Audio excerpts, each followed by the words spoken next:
So response inhibition is the granddaddy of all skills. It's actually very directly linked to working memory.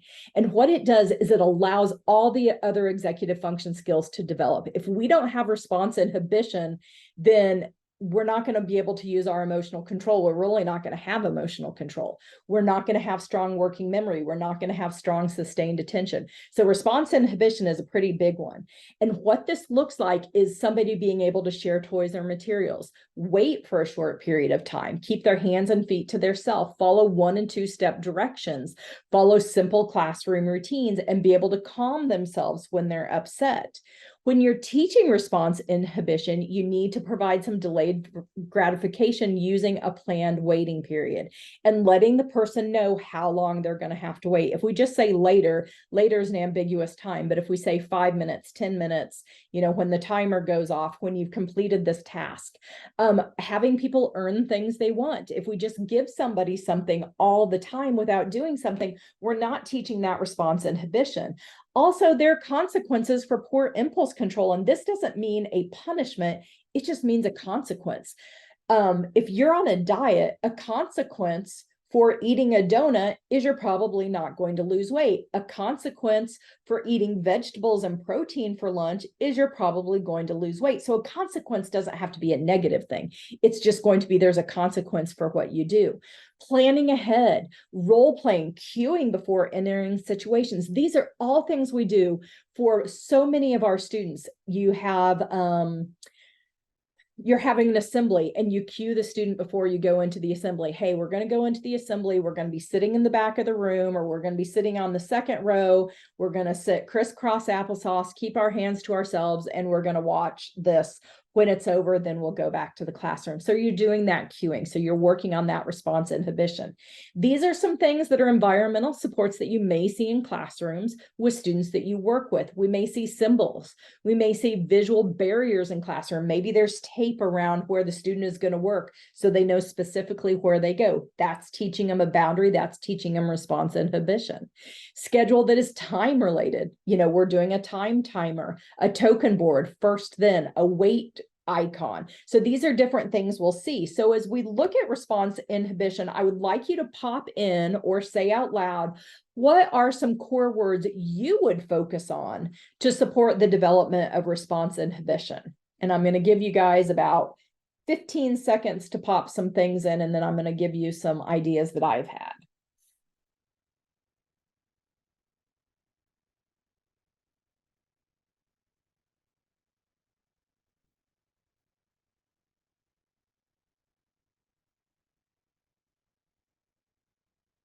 So what are some core words you would focus on to develop response inhibition? Or tier 1 words. I guess they don't have to be core words. Okay, here's some ideas that I have. Stop, I've got stop on there. Yep.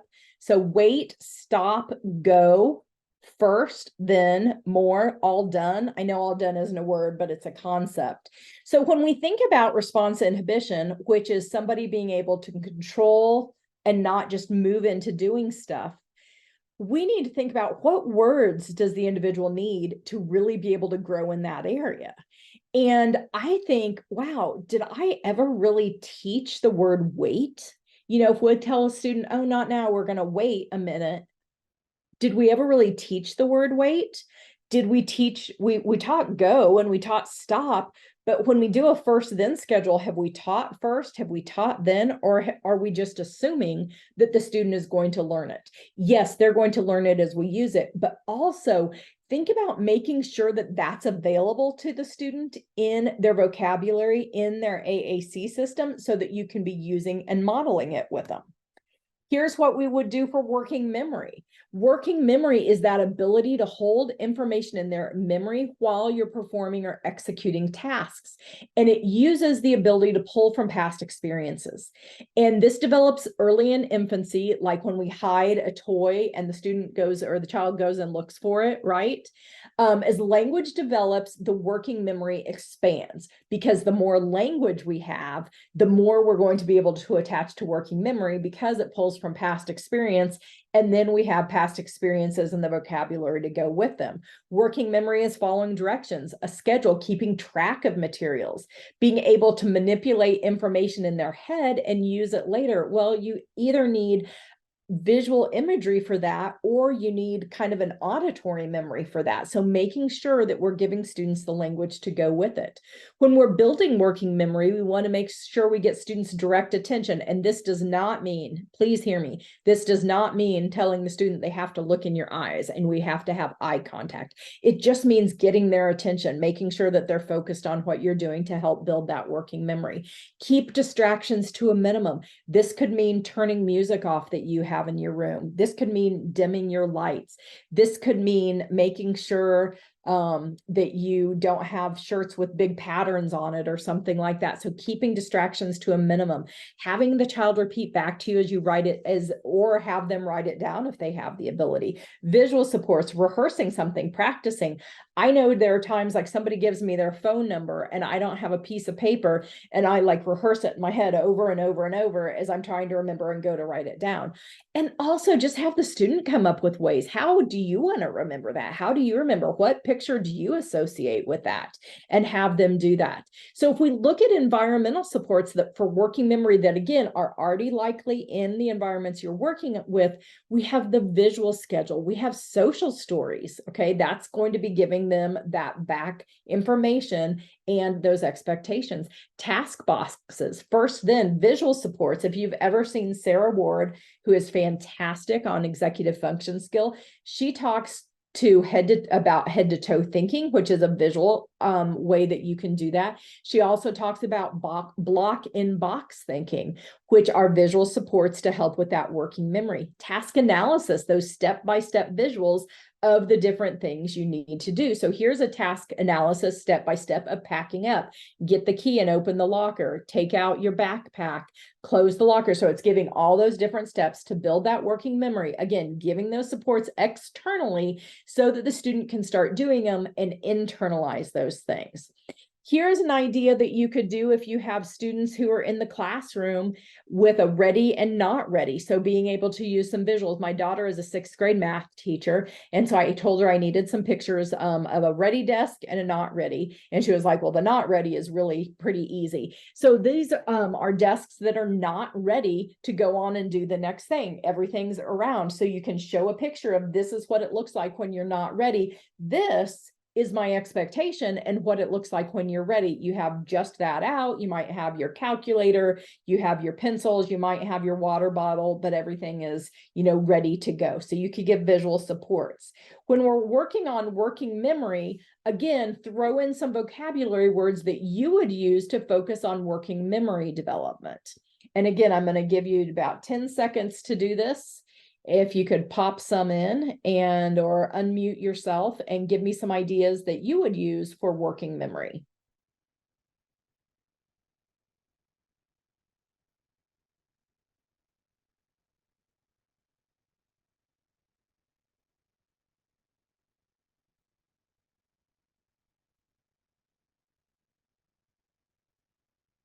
Some different ones I've come up with are, again, doing that first then. Amy has put, look, great.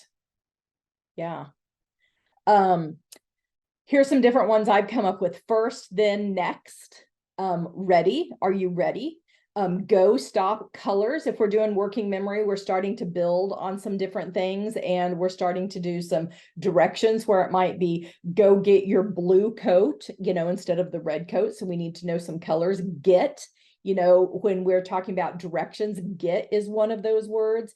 Prepositions are going to be important, and your action words are going to be really important in working memory, because again, we're building on past experiences, which past experiences are a lot of times what we do. WH words, thank you, Liz. WH words could be very important with working memory. So one of the things I do want to kind of have you realize is there's really no right or wrong answers to this. Okay, it's just thinking of, with working memory with this student, what kinds of vocabulary do I need to make sure that I am incorporating, that we are using? Maybe giving some of those specific things. Thank you, Amy. Place words, table locker, backpack, all those different things. So we want to make sure that we are giving students access to this vocabulary that we are using with them. And again, we're using it routinely with them, and we're being purposeful in doing that. When we're looking at emotional control, this is really the ability to manage your emotions. And it's not just anger, it can be anxiety, frustration, disappointment.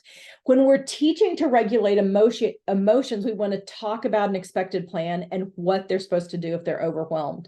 I was again talking to my daughter the other day, and she was telling me, again, she's a 6th grade math teacher. She said, the other day I wasn't feeling well. She kind of had some sinus things going on. And she said, and I just told my students, guys, I'm not feeling very well. So, just know I'm not feeling really good. And, I'm kind of on the edge here. And I said, wow, that's a really great way of you saying, when I'm feeling this way, when you're feeling this way, this is kind of what to expect. And be aware that I'm trying to monitor this, but this is what I'm expecting. Give the child a script, read stories that show positive skills in this area, regulate the environment, remind students that rules do change. It is okay for rules to change, and set the student up for success, not for failure.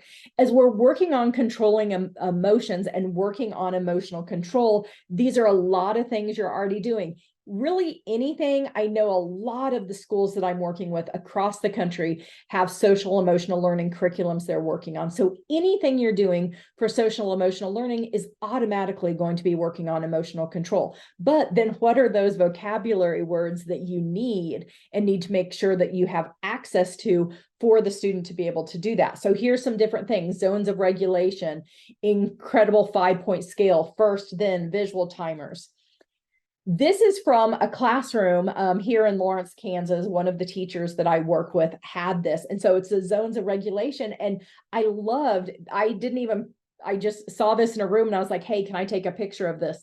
She put the words that go with those different emotions. And I love that, because if we're in that blue zone, here are the words that go with the blue zone. If we're in that green zone, here are the words. So again, just doing this kind of activity, this would be a great language activity with your students. Again, open up their systems, make sure they have access to this, and talk about what are words when we're in the yellow zone that we might use, and let the students do that. Or just let the students go to the feelings page, find a feeling, and then you can talk about which zone does that go in? What is that most like? So those are some different activities that you could do with students.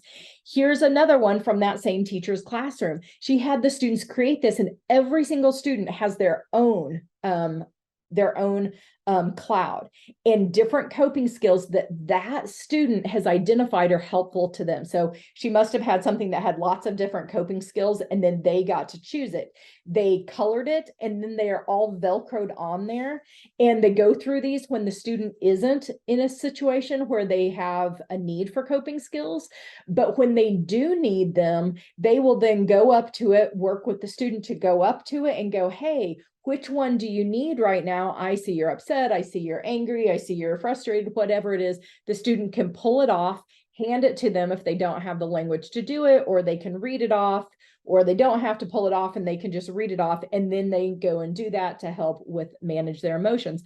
But again, if we're working on deep breathing, have we taught the word deep? Have we taught the word breathe? Have we taught breathing? Can we model that? Are we practicing that? Does the student have the ability on their device to say deep or breath? We want to make sure they have access to those things. Also, lesson picks, if you use lesson picks, just came out with blank symbol faces. So you could do some fun activities with blank symbol faces and have the kids draw on how they're feeling, how they think their friends are feeling, and do some different things around emotions. You could give a word, an emotion word, and then have the students draw or put on there whatever they think. You could have stickers to do it. So doing different things with some blank symbol faces. When we're looking at that emotional control in AAC, and I see we're down to about 5-ish minutes, what are some of those words that you want to focus on for emotional control? And again, if you could pop some in the chat, or if you want to unmute, that would be great. But here are some different ones I have looked at. Like, don't like. Okay, we often do like as a word that we're teaching students, but also we want to do that don't like, that happy, mad, frustrated, yuck. I love teaching the word yuck. Walk, take a break, drink water, thank you, change. Ooh, I like that one. I like that one. That's good. Yum. Oh, that's a fun one too. Yum and yuck. Oh, those are so fun to teach. And the kids love them when you go, yuck, and you do that kind of face and everything. They love that and they laugh and they remember that and they start using that word. Teach those emotion words: joy, love, anger, frustration. And again, there's so many activities out there that you can find that pair these words with, if they like robots, you can find robot things that have these different pictures on them and, you know, do those different kinds of things. So doing those, making sure we're teaching those emotion words and doing activities around them. When we're looking at sustained attention, we're coming down the last 5 minutes or so. It's really the capacity to keep paying attention and do things and focus on things. These are the behaviors of being on task, consistency in what we do. And to strengthen sustained attention, one of the things that I love to do is estimate how long something will take. Asking somebody how long instead of how much, okay? Because I could have 5 pages of paper or of reading to do, but if it's a large print, that's going to take me maybe 10 minutes versus if it's super small print. So doing those different kinds of things. Sustained attention, environmental things. First, then we have schedules that we do. We do work systems. Here's a schedule where the students would pull it off and put it in their finished box. So it allows them to sustain attention, knowing that things are going to be taken off. They don't have everything to do. And as we look at sustained attention, some different things we can do are all these words very similar to a lot of the other ones. And then also, if you're familiar with Pod Books by Gail Porter, teaching those time concepts using pragmatic branch starters. It's already happened. It is happening now. It is not yet happened. Those are things that they have on the Pod Books. And I love using that to teach kids some of those time things. So what I would like you to do, we're not going to have time to do it as a group, but I would like you to pull off that bees sheet off of my website and go in and fill it out. It doesn't have to be huge. It doesn't have to be robust, but just go in and fill it out and then share it with somebody, share it with another person that works with that same student. Hey, I feel like this student, one of the things we're really seeing is we're seeing a lot of meltdowns from this student. And we know, again, that behavior is communication. So those meltdowns are getting in the way. And I think the executive function that is really focusing on that is emotional control. So in order to focus on emotional control, what things do we already have in the environment? And then what words do we want to make sure we add and really focus on to improve that executive function skill of emotional control to hopefully get the language to go with it instead of the behavior.